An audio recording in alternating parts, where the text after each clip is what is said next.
नमस्ते मेरे प्यारे साथियों, मेरा नाम है अनिल सिंह राजपूत। आप देख रहे हैं Manish sir maths official channel. और जैसा कि आपको पता है कि ग्रुप डी मैथ्स की कंप्लीट सीरीज में मैं आपको पूरा कंप्लीट सिलेबस करा रहा हूं, है ना। और ये जो सिलेबस है, चाहे आप एनटीपीसी की तैयारी कर रहे हो, ग्रुप डी की कर रहे हो, एसएससी जीडी की कर रहे हो, किसी भी कॉम्पिटेटिव एग्जाम की तैयारी कर रहे हो, हर एग्जाम के लिए कारगर है। केवल इसको नाम दिया गया है ग्रुप डी मैथ्स सीरीज, है ना। मैं आपको बता दूं, मैंने यहाँ पर आपका नंबर सिस्टम करा दिया है, बोर्ड मास करा दिया है, डेसिमल करा दिया है, फ्रैक्शंस हो गए, एलसीएम और एचसीएफ चल रहा था। तो जहां पर मैंने क्लास छोड़ी थी वहां से क्लास स्टार्ट करते हैं। जय महाकाल। आपका पहला क्वेश्चन ये रहा, ये 3 क्वेश्चन हमारे हो गए थे। इसके बाद यहाँ से क्लास हमारी शुरू होनी थी। क्वेश्चन क्या है कि 70, 28 और 42 का लघुत्तम समावर्त एलसीएम ज्ञात कीजिए। तो पहला नंबर हमारे पास क्या है, 70, दूसरा नंबर क्या है 28 और तीसरा नंबर क्या है 42। तो सबसे पहले इनके आप गुणनखंड निकालोगे। तो 28 को मैं क्या लिख सकता हूँ, 4 सत्ते 28, 4 के फैक्टर हो गए 2 दूनी 4, 4 सत्ते 28। 70 को मैं लिख सकता हूँ 10 साते 70, यानी कि 2 पंचे 10, ये 10 हो गया इंटू 7। 42 को मैं लिख सकता हूँ 6 7 42, यानी कि 2 3 6, 6 7 42। अब मुझे करना क्या होता है, इन तीनों में बड़ा नंबर कौन सा है सर, 28, 42 और 70 में बड़ा नंबर है।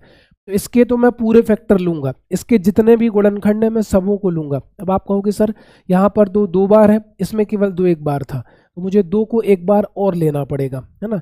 सर यहाँ पर 3 है, इसके पास 3 नहीं है, तो मुझे इसमें 3 का भी गुणा करना पड़ेगा। बाकी 7 यहाँ पर है तो 7 यहाँ पर भी है, 2 यहाँ पर है तो 2 यहाँ पर भी है।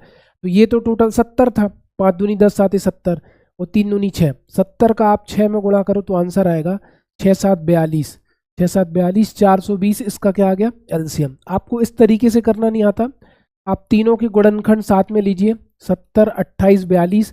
इस तरीके से भी प्रैक्टिस करके रखिए तो आपका आंसर कितना आएगा, 420 आएगा। इस कंडीशन में आपको ध्यान रखना है कि सबसे बड़ा नंबर उसके पूरे गुणनखंड लेने हैं, फिर इनमें से लेना है।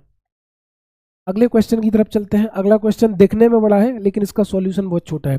एक किसान एक बगीचे में 3 अलग अलग प्रकार के पौधे समान संख्या में लगाना चाहता है। एक किसान है, वो 3 अलग अलग प्रकार के पौधों को समान संख्या में लगाना चाहता है।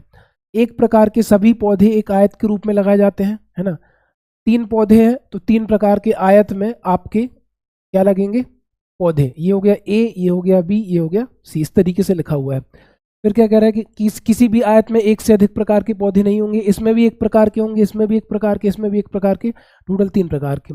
और किसी भी प्रकार का कोई पौधा शेष नहीं बचता है। सभी पौधे लगाने के बाद पौधे ए वाले आयत में 70 पंक्तियां, पौधे बी वाले आयत में 28 पंक्तियां और पौधे सी वाले आयत में 42 पंक्तियां होंगी। तो बगीचे में किसान द्वारा लगाए गए प्रत्येक प्रकार के पौधों की न्यूनतम संख्या ज्ञात कीजिए। एलसीएम का मतलब होता है लीस्ट कॉमन मल्टीपल, छोटी से छोटी संख्या। तो यहाँ पर मुझे 70, 28 और 42, 70, 28 और 42 का एलसीएम निकालना है, जो कि आप पिछली स्लाइड में निकाल चुके थे। 70, 28 और 42 का एलसीएम तो आपको निकालने की जरूरत नहीं है। आपका आंसर कितना आ जाएगा मेरे भाई, 420। न्यूनतम संख्या पूछी है तो एलसीएम निकालेंगे, अधिकतम संख्या पूछी है बड़ी से बड़ी तो महत्तम निकालेंगे, एचसीएफ निकालेंगे। अगले सवाल की तरफ चलते हैं। कह रहा है 2 अभाज्य संख्याओं x और y जिसमें x बड़ा है y का लघुत्तम समावर्त एलसीएम 119 है। तो 3y माइनस एक्स का मान ज्ञात करो। ऑप्शन है 2 8 4 6। तो अगर आप 119 को ध्यान से देखें तो 119 को मैं ध्यान से लिख सकता हूँ 17 सत्ते 119। 17 का पहाड़ा 7 बार पढ़ोगे तो कितना आएगा 119। क्वेश्चन में लिखा भी है कि x बड़ा है y से, मतलब x का मान सर 17 हो जाएगा और y का मान कितना हो जाएगा 7। मुझे निकालना कितना है 3y minus x, 3y minus x. तो y की जगह मैं रखूंगा 7 और x की जगह रखूंगा 17। तो 7 या 21 और 21 में से 17 गया, 21 में से 17 गया, कितना आ गया 4। 21 में से 17 गया 4। अगले क्वेश्चन की तरफ चलते हैं कि वह सबसे छोटी प्राकृतिक संख्या कौन सी है जिसे 1225 में जोड़े जाने पर प्राप्त परिणामी संख्या को 12, 18, 21 और 28 में से प्रत्येक से विभाजित करने पर शेषफल क्या बचे 3।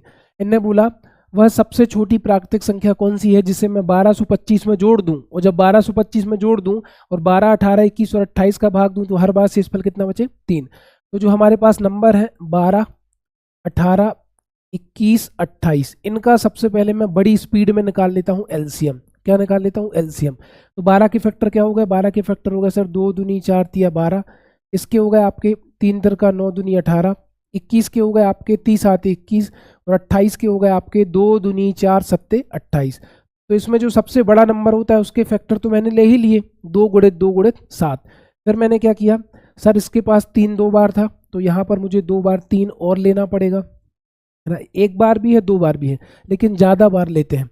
सर यहाँ पर 2 2 बार है, यहाँ पर भी 2 बार है, कोई दिक्कत नहीं। तो 2 दूनी 4 सत्ते 28, 28 गुणित 9 करोगे तो 28 9 8 72 की 2 हासिल 7, 9 दूनी 18 और 7 25। एलसीएम कितना आ गया 252। अब 252 का भाग मुझे किस में देना है, सर आप कहोगे 1225 में 252 का भाग दोगे। तो आप मुझे ये बताओ सर 250 का डबल 250 का डबल 500, 250 का 4 गुना 1000 और 2 का 4 गुना 8, मतलब 252 का 4 बार गुणा करोगे तो 1008 बार भाग जाएगा, है ना। 25 में से 8 गया 17, देखो मैंने कैसे घटाया, 25 में से 0 8 गया 17, 12 में से 10 गया 2, कितना बचा 217। अब 217 में तो 252 का भाग जाएगा नहीं, तो अगर मैं 252 में से 217 घटा दूं, ध्यान से देखना, अगर मैं 252 में से 217 घटा दूं तो देखो 200 में से 200 गया कुछ नहीं, 52 में से 17 गया कितना बचा 35, है ना, कितना बचा 35। और अगर इस 35 को मैं 217 में जोड़ दूं तो किसका भाग चला जाएगा, 252 का पूरा भाग चला जाएगा। अगर ये 35 217 को मिल जाए तो 252 बन जाएगा, 252 एकम 252। लेकिन हमें हर बार शेषफल कितना बचाना है 3। अगर मैं 35 जोड़ूंगा तो पूरा भाग चला जाएगा, तो मैं 35 नहीं जोड़ूंगा, 35 में मैं 3 और जोड़ दूंगा, तो मुझे उस संख्या में 38 जोड़ने होंगे। 38 जोड़ने पर हर स्थिति में जब आप 12 18 21 28 का भाग देंगे तो कितना शेषफल बचेगा 3। अगर इन्हें बोला होता शेषफल 0 बचाना है तो 217 में कितना जोड़ना पड़ता 35। आई थिंक आप समझे होंगे। अगले सवाल की तरफ चलते हैं कि 4 अंकों वाली वह बड़ी से बड़ी संख्या ज्ञात करो जिसे 7 11 और 13 से विभाजित करने पर प्रत्येक स्थिति में 4 शेषफल बचे। थोड़ा सा कंफ्यूजिंग भी है ना, छोटी से छोटी संख्या लिखना था, खैर छोड़ो। सबसे पहले आप 7 11 एवं 13 का एलसीएम निकालोगे। क्या निकालोगे एलसीएम। तो याद रखना सर 7 11 और 13 में तो कुछ भी कॉमन नहीं है, जब कुछ भी कॉमन नहीं होता तो इनका हम गुणा कर देते हैं। तो 7 गुणित 11 गुणित 13, और इन तीनों का मैं गुणा करूंगा तो संख्या क्या मिलेगी मुझे 1001। और 1001 ऐसी संख्या है जिसमें मैं 7 का भाग दूंगा तो शेषफल 0 आएगा, 11 का भाग दूंगा तब भी शेषफल 0 आएगा, 13 का भाग दूंगा तब भी शेषफल कितना आएगा 0। लेकिन ने बोला प्रत्येक परिस्थिति में 4 शेष बचना चाहिए। तो अगर मैं 1001 में 4 जोड़ दूं, 1001 में 4 जोड़ दूं तो मेरा आंसर कितना आएगा 1005। 1005 ऐसी संख्या है जिसमें मैं 7 11 13 का भाग दूंगा तो हर बार शेषफल कितना बचेगा 4। लेकिन 1001 ऐसी संख्या है जिसमें मैं 7 11 13 का भाग दूंगा तो हर बार शेषफल कितना बचेगा 0। तो बेसिकली एलसीएम निकालना था, यहाँ पर लोगों ने कंफ्यूज किया, छोटी से छोटी संख्या हो तो ज़्यादा सही है, बाकी ये इसका आंसर है। अगले क्वेश्चन की तरफ चलते हैं। वह छोटी से छोटी संख्या ज्ञात कीजिए। एलसीएम का मतलब होता है लीस्ट कॉमन मल्टीपल, वह छोटी से छोटी संख्या जो दी गई संख्याओं से पूर्णतः विभाजित हो जाए एलसीएम कहलाती है। वह छोटी से छोटी संख्या ज्ञात कीजिए जिसे 2 3 4 5 और 6 से विभाजित करने पर एक शेष बचता है, किंतु 7 से विभाजित करने पर कुछ भी शेष नहीं बचता, यानी कि 0 शेष बचता है। तो आप कोई ऐसा ऑप्शन देखो जिसमें मैं 7 का भाग दूं तो पूरा भाग चला जाए, लेकिन जब मैं 2 का भाग दूं 3 का भाग दूं 4 का भाग दूं 5 का भाग दूं 6 का भाग दूं तो हर बार एक शेषफल कितना बचे 1। तो इसमें से जैसे मैंने 301 ले लिया, मैंने 301 में मैं 7 का भाग देता हूँ तो 7 एकम 7, 7 चौको 28 बचे 2, 7 या 21, 43 बार भाग गया, शेषफल कितना बचा 0। लेकिन इसी 301 में जब मैं किसका भाग दूंगा 2 का भाग दूंगा तो 1 बचेगा, 300 बार भाग जाएगा, 3 का भाग दूंगा तब भी 1 बचेगा, 4 का दूंगा तब भी 1 बचेगा, 5 का दूंगा तब भी 1 बचेगा, 6 का दूंगा तब भी 1 बचेगा, है ना। यानी कि इसको ऑप्शन से भी कर सकते थे कि 7 का भाग देने पर शेषफल 0 आना चाहिए, लेकिन जब मैं 2 का भाग दूं 3 का दूं 4 का दूं 5 का दूं और 6 का दूं तो हर परिस्थिति में शेषफल कितना बचना चाहिए 1। कितना बचना चाहिए 1। किसी को ऑप्शन से समझ में नहीं आया तो मैंने क्या किया एलसीएम निकाला, किसका 2 का 3 का 4 का 5 का 6 का। तो जो एलसीएम निकाला वो एलसीएम कितना आ गया 60। लेकिन इन्होंने बोला जब मैं 2 3 4 5 का भाग दूं तो हर बार शेषफल 1 बचना चाहिए। 60 तो ऐसी संख्या होती है जिसमें सबका भाग देने पर 0 आएगा, तो मैंने मान लिया कि हमारी जो संख्या है वो 60 के प्लस 1 प्रकार की है ना। 1 इसलिए जोड़ा क्योंकि हर बार शेषफल कितना बचाना है 1, जब मैं 2 3 4 5 का भाग दूंगा। और ये के क्या है, के यहाँ पर नेचुरल नंबर है, प्राकृतिक संख्या है। के का मान आप कुछ भी रख सकते हो, के का मान 1 रख सकते हो, 2 रख सकते हो, 3 रख सकते हो, जो आपको रखना हो वो रख सकते हो। तो के का मान यहाँ पर 5 रखूंगा मैंने ऑप्शन देखे तो 1 2 से काम नहीं बनेगा, के का मान मैं 5 रखूंगा। के का मान जब मैंने 5 रखा तो 60 पंचे 300 और 300 में 1 जोड़ा तो कितना आ गया 301। अगले सवाल की तरफ चलते हैं।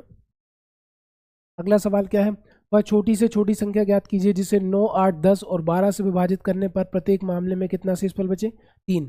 फिर वही सवाल आपको 9 8 10 और 12 इसका आपको क्या निकालना है एलसीएम, है ना। तो आपको होगी सर 9 के गुणनखंड हो गए 3 तिरका 9, 8 के गुणनखंड हो गए 2 दूनी 4 दूनी 8, 10 के गुणनखंड हो गए 2 पंचे 10 और 12 के गुणनखंड हो गए 2 दूनी 4 तिया 12। 9 8 10 12 में सबसे बड़ी संख्या क्या है, सबसे बड़ी संख्या 12 है। तो मैंने 12 के गुणनखंड ले लिए 2 गुणित 2 गुणित 3, तो 2 दूनी 4 तिया 12, है ना। लेकिन इसके पास 5 नहीं था तो एक बार 5 ले लिया, है ना। यहाँ पर 2 3 बार आ रहा है, यहाँ 2 बार आ रहा है तो एक बार 2 भी ले लेंगे, तो ये हमारा, है ना। और यहाँ पर 3 एक बार आ रहा है, यहाँ पर 2 बार आ रहा है तो एक बार 3 और ले लेंगे। तो 2 दूनी 4 तिया 12, 12 पंचे 60, 60 दूनी 120, 120 तिया 360। सर एलसीएम तो मेरा 360 आ गया, लेकिन हर बार कितना बचाना था 3। तो 360 में मैंने 3 जोड़ा, 360 में 3 जोड़ा, तो हर बार कितना बचेगा 3, 363 हमारा आंसर होगा। आप एलसीएम को इस मेथड से भी निकाल सकते हैं 9 8 10 12, तब भी आपका एलसीएम मेरे भाई कितना आना है 360। क्लास बढ़िया लगी तो ज़्यादा से ज़्यादा पढ़ने वाले लोगों को शेयर करो। Thank you so much guys, मिलते हैं नेक्स्ट वीडियो में, धन्यवाद।